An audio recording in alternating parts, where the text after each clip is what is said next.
ina YouTube za a kwantar da shi ko ba haka bane wannan na YouTube ne wancan na TikTok ne wannan na YouTube idan ka ce a zo a yi harkar azumi kamar da wani yake cewa an ba shi kuɗi ne zai wallahi yau in ka ɗauko matasa da kuɗi ka ce abin da za a ba su ɗan lokaci kaɗan za a ga sun cinye kuɗi so babban matsalar ku matasa in ba ku canza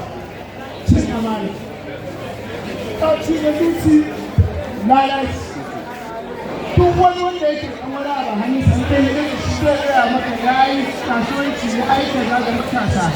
amma ba za su haƙura abin da ke lokacin da za su yi tara ba sai su sanya suka suka lalata al'amari saboda haka matasa in har kuna son ku da manyan arziki na gaba wallahi sai kun rika amana kun dawo da mutunci da ɗan girman na gaba shi ne za ku iya zama mutane amma a yanzu matasan da muke da su na'am ta je gweza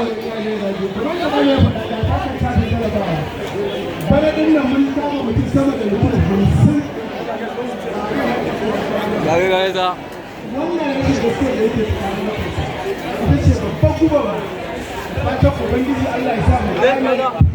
yake mu koma kan cikin bugai assalamu alaikum ta zai amsa waɗansu tambayoyi. Assalamu alaikum.